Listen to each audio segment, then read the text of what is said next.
जय जोहार। कैसे हैं आप लोग। आज हम बात करेंगे जेएलके पार्टी 2024 विधानसभा चुनाव को लेकर। जेएलके ने वह उलट फिर कर दिया जो किसी को उम्मीद नहीं था।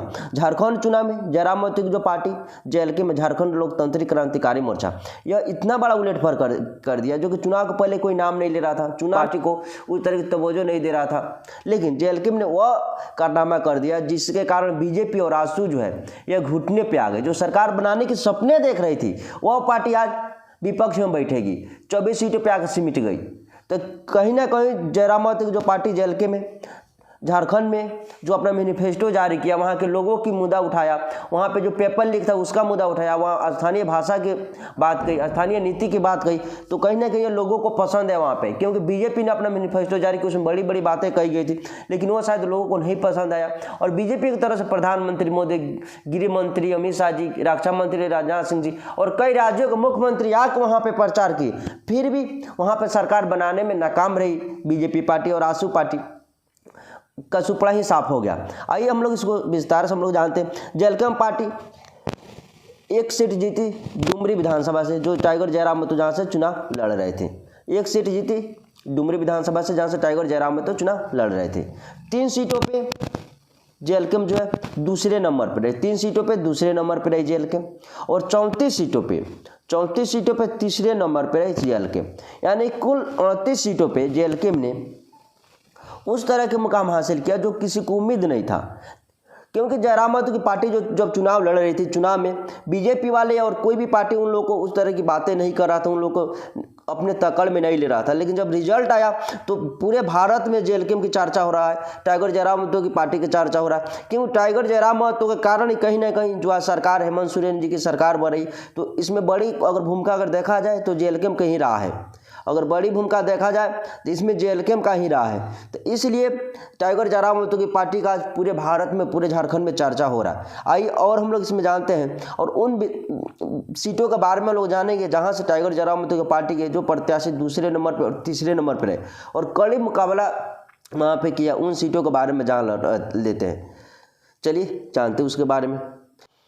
चलिए जानते हैं डुमरी विधानसभा के बारे में। डुमरी विधानसभा से टाइगर जयराम महतो को मिला था 94,496 वोट मिला था डुमरी विधानसभा से। वहीं बेबी देवी को 83,551 वोट मिला था। और दोनों के बीच में वोटों का अंतर जो था वह था 10,945 वोटों का अंतर था। यानी 10,945 वोट से टाइगर जयराम महतो डुमरी विधानसभा से चुनाव जीत गए। वहीं बेबी देवी के लिए बहुत बड़ा नुकसान था, क्योंकि बेबी देवी के परिवार के लोग ही वहाँ से विधायक बन रहे थे। उनके पति जो उनका भी नाम का पहले जो टाइगर लगता था, टाइगर जगन्नाथ महतो, वो 4 बार से विधायक, तो वहाँ पे मंत्री भी रहे थे। फिर बेबी देवी भी जेएमएम सरकार में मंत्री रही और फिलहाल वहाँ से विधायक थी और मंत्री थी, लेकिन फिर भी वो चुनाव हार गई। तो कहीं ना कहीं बेबी देवी के लिए नुकसान था टाइगर जयराम महतो के आने से। आइए और आगे जानते हैं और विधानसभा के बारे में। हम लोग जानते हैं गोमिया विधानसभा को। गोमिया विधानसभा से योगेंद्र प्रसाद और पूजा कुमारी में तकड़ हुआ था। योगेंद्र प्रसाद जो थे जेएमएम के प्रत्याशी थे, वहीं पूजा कुमारी झारखंड लोकतांत्रिक क्रांतिकारी मोर्चा के प्रत्याशी थी।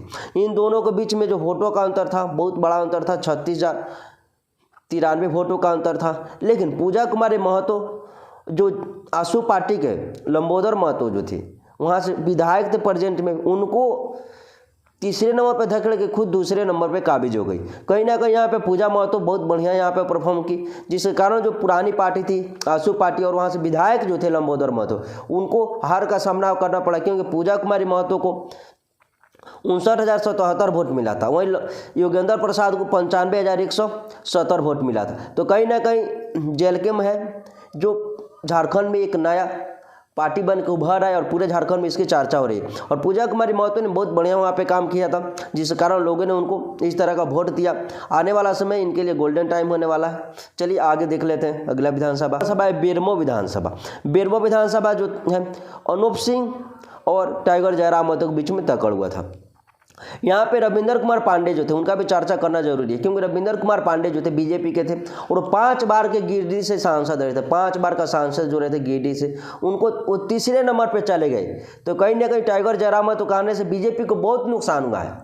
जेएलके पार्टी के आने से बीजेपी को बहुत बड़ा नुकसान हुआ है, क्योंकि जो 5 बार के सांसद थे रविंद्र कुमार पांडे उनको हार का सामना करना पड़ा। आइए हम लोग अनूप सिंह और जयराम महतो की बात कर लेते हैं। तो अनूप सिंह को मिला था 90,246 वोट, वहीं जयराम महतो को मिला था 90,871 वोट मिला था। इन दोनों के बीच में वोटों का अंतर जो था वह था 29,375 वोटों का अंतर था। 29,375 वोट से अनूप सिंह जीते।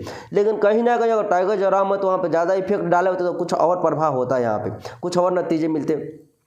लेकिन यहाँ पे टाइगर जयराम महतो दूसरे स्थान पे रहे और तीसरे स्थान पे बीजेपी का प्रत्याशी जो 5 बार के सांसद थे रविंद्र कुमार पांडे, वो तीसरे स्थान पे चले गए थे। आइए अगला विधानसभा देखते हैं हम। चंदन क्यारी विधानसभा जो है वहाँ से उमाकांत रजक जी चुनाव जीते। चंदन क्यारी से उमाकांत रजक जी चुनाव जीते जो झारखंड मुक्ति मोर्चा के प्रत्याशी थे।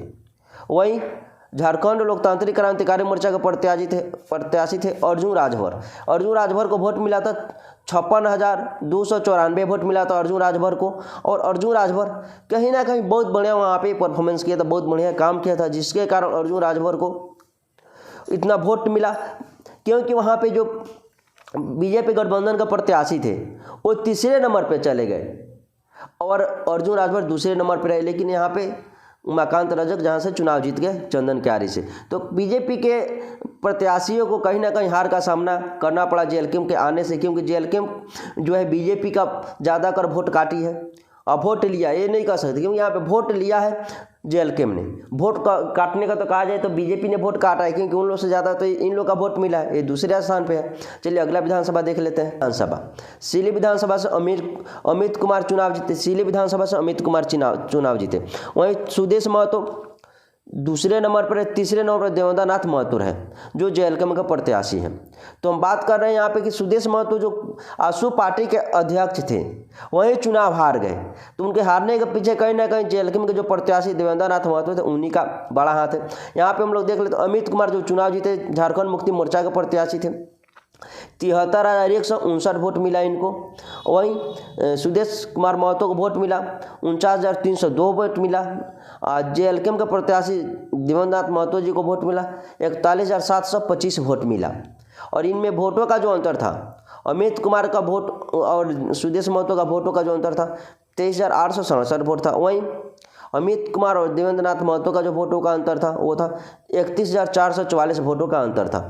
तो यहाँ पे आप देखिए जो भी नुकसान हुआ आसू पार्टी और बीजेपी को ही नुकसान हुआ है जेएलकेम को आने से, जिसके कारण जो सरकार बनाने की सपना देख रही थी इंडिया गठबंधन आज विपक्ष में बैठेगी और जो 50 प्लस सीटों की बातें करें जो गठबंधन आज 23-24 सीटों पे सिमट गई है। तो कहीं ना कहीं यह नुकसान बहुत बड़ा नुकसान है बीजेपी गठबंधन के लिए।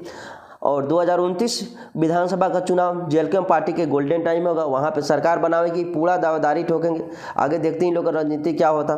चलिए और भी विधानसभा के बारे में आप लोगों को पहले ही बता दिया कि किस तरह जेएलकेम के जो पार्टी है किस तरह परफॉर्म किए। मिलते हैं नेक्स्ट वीडियो में, जब तक के लिए जय हिंद, जय जवाहर, जय झारखंड। Thank you.